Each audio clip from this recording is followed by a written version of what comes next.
जय श्री कृष्णा। श्री गणेशाय नमः। श्री हल षष्ठी व्रत कथा। यह व्रत भाद्रपद मास की कृष्ण पक्ष की षष्ठी को किया जाता है। इसको हरछठ भी कहते हैं। सुमिर भवानी शंकर ही गणपति को शिरनाए, हल षष्ठी व्रत की कथा कहो पुराण विधि गाए। एक समय राजा युधिष्ठिर ने भगवान श्री कृष्ण से कहा कि आपने संसार की भलाई के लिए ही अवतार धारण किया है। इस समय सुभद्रा और द्रौपदी अपने पुत्रों के मरने से शोकग्रस्त हैं तथा अभिमन्यु की स्त्री उत्तरा का गर्भ भी अश्वत्थामा के ब्रह्मास्त्र से खंडित हो गया है।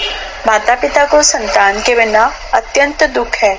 अतः हे प्रभु, आप कोई ऐसा व्रत, दान अथवा उपाय बताइए जिससे कि माता पिता संतान शोक से दुखी ना हो और उत्तम दीर्घायु तथा स्वस्थ प्रसन्न पुत्र उत्पन्न हो। यह सुनकर भगवान कहने लगे कि हे राजन, मैं तुमको एक व्रत बतलाता हूँ जिसको नियम पूर्वक करने से खंडित गर्भ भी जीवन पा जाता है तथा संतान दुखी नहीं होती। कथा प्रारंभ। राजा युधिष्ठिर के पूछने पर भगवान श्री कृष्ण से कहा कि प्राचीन काल में सुभद्र नाम का एक प्रसिद्ध राजा था।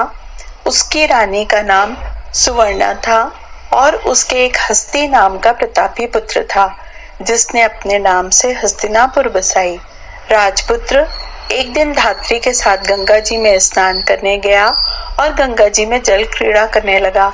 इतने में ही एक ग्राह उसे जल में खींच ले गया। यह सुनकर रानी सुवर्णा बहुत दुखी हुई और धात्री के पुत्र को भभकती हुई अग्नि में डाल दिया। तदंतर राजा और रानी अपने अपने प्राण त्यागने को तैयार हो गए। वह धात्री भी अपने पुत्र शोक में किसी निर्जन वन में चली गई। वह धात्री वहां एक सुनसान मंदिर में शिव जी, पार्वती जी तथा गणेश जी की पूजा करने लगी। प्रतिदिन पूजन व ध्यान करके वह तृण, धान्य तथा महुआ खाया करती थी।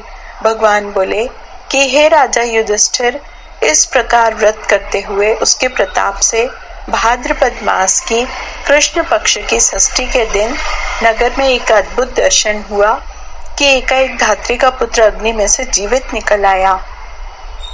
राजा रानी ने भी उस धात्री के पुत्र को भाड़े में से निकलते हुए देखा, जिससे उसको बड़ा आश्चर्य हुआ। उन्होंने पंडित से उसके जीवित बचे रहने का कारण पूछा। इसका रहस्य बताने के लिए शिव जी की आज्ञा से दुर्वासा ऋषि वहां आए। राजा ने दुर्वासा को आया जानकर उनकी अगवानी करके अर्घ्य आदि से उनका पूजन किया तथा बारंबार नमस्कार करके धात्री के पुत्र के जीवित निकलने का कारण पूछा। दुर्वासा ऋषि ने कहा कि हे राजन, उस धात्री ने वन में जाकर नियम पूर्वक अति भक्ति भाव से भगवान शिव जी का, स्वामी कार्तिकेय जी, पार्वती जी एवं गणेश जी का ध्यान, पूजन, स्मरण इत्यादि श्रद्धा सहित किया तथा नियम पूर्वक व्रत किया। यह उस व्रत का प्रभाव है जिसके कारण धात्री का पुत्र जीवित ही मिल गया। अतः आप भी वहां जाकर यह धार्मिक कर्म करें।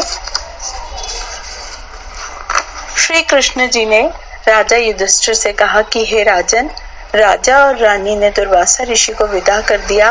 तदुपरांत वे दोनों को साथ लेकर उस धात्री के निवास स्थान वन को गए। वहां राजा, रानी तथा दुर्वासा ऋषि ने उस धात्री को भगवान शिव का कुश पलाश ढाक के नीचे अति श्रद्धा के साथ पूजन अर्चना करते हुए देखा। राजा ने धात्री को उसके पुत्र से मिला दिया।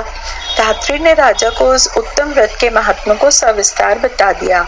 उसने कहा कि हे राजन, जिस दिन से आपके भय से त्रस्त मैं यहाँ आई, मैंने केवल वायु को ही भोजन करते हुए भगवान शिव, कार्तिकेय, पार्वती जी एवं गणेश जी की पूजा की है। इस दिन आधी रात के समय स्वप्न में भगवान शिव ने मुझे दर्शन दिए और कहा कि तेरा पुत्र जीवित हो गया है, क्योंकि तूने हमारा व्रत एवं पूजन बड़ी श्रद्धा तथा भक्ति से किया है। यदि तुम्हारी रानी भी इसी व्रत को विधि पूर्वक करे तो उसका पुत्र भी उसको जीवित मिल जाएगा तथा और भी बहुत से पुत्र उत्पन्न होंगे। भगवान श्री कृष्ण ने राजा युधिष्ठिर से कहा, राजन, भादों के महीने में कृष्ण पक्ष की षष्ठी को यह उत्तम व्रत करना चाहिए। उस दिन प्रातःकाल स्नान करके क्रोध, लोभ, मोह त्याग कर व्रत को नियम पूर्वक कर लेना चाहिए। जब तक व्रती रहें, किसी जीव की भी हिंसा न करें।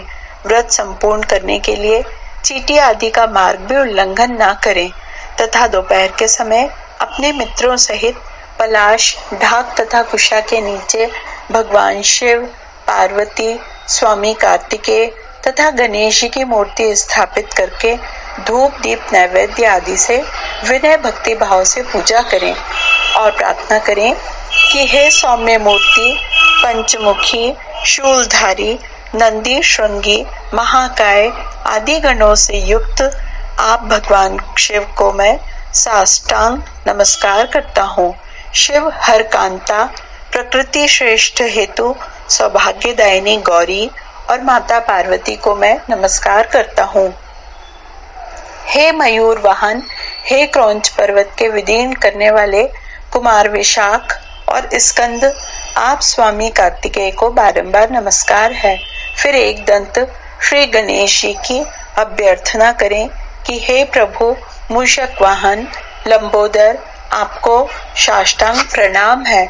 इस प्रकार इन चारों देवताओं की भली प्रकार पूजा करें। फिर ब्राह्मणों सहित गाजे बाजे से अपने घर को जावें।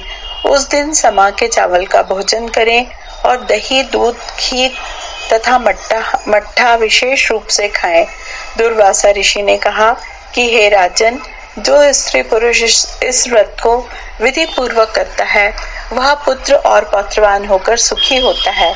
ऋषि की ऐसी बात सुनकर राजा रानी ने विधि पूर्वक इस व्रत को किया, जिसके प्रताप से वह राजपुत्र शीघ्र ही ग्राह के गले से निकलकर बोलने लगा। यह चमत्कार देखकर राजा रानी ने ऋषि दुर्वासा के चरणों में नमस्कार किया। इस व्रत के प्रभाव से राजा को और भी कई आयुष्मान पुत्र प्राप्त हुए तथा राज्य में अनावृष्टि, महामारी, दुर्भिक्ष आदि के उपद्रव दूर हो गए और राजा अनेक वर्षों तक निर्विघ्न राज्य करते रहे। श्री कृष्ण भगवान ने कहा कि हे युधिष्ठिर, यदि उत्तरा भी यह व्रत नियम पूर्वक करे तो उसके सब दुख दूर हो जाएंगे। भगवान के ऐसे वचन सुनकर राजा युधिष्ठिर कृतकृत हो गए और अश्वत्थामा द्वारा खंडित किया हुआ उत्तरा का गर्भ इस व्रत के प्रभाव से जीवित हो गया। इस व्रत के करने से वंश स्थिर होता है। इस प्रसंग को भगवान श्री कृष्ण ने राजा युधिष्ठिर से कहा तथा दुर्वासा ऋषि ने राजा सुभद्र से कहा कि हे राजन, इस व्रत को करने के उपरांत फिर उसका शास्त्रों रीति से उद्यापन करें। उद्यापन में सुवर्ण, महिषी, गौ तथा वस्त्र ब्राह्मणों को दान में दें। सोने अथवा चांदी की मूर्ति बनाकर वेद पाठी ब्राह्मणों सहित उनका पूजन करें। दुर्वासा ऋषि ने कहा कि हे राजन, विद्वान धर्मनिष्ठ राजा युधिष्ठिर ने भी इस व्रत को उत्तरा से करवाया था, जिसके प्रभाव से उसका अश्वत्थामा द्वारा खंडित किया हुआ गर्भ उदर में हिलने डुलने लगा तथा वही गर्भ राजा परीक्षित के रूप में प्रकट हुआ। जो कोई मनुष्य यह उत्तम व्रत करता है उसके सब कार्य सिद्ध होते हैं, पुत्र पत्रों की प्राप्ति होती है तथा सूर्य लोक में उसकी पूजा होती है। इति श्री हल षष्ठी व्रत कथा। इसके बाद शिव जी की आरती करें। जय श्री कृष्ण।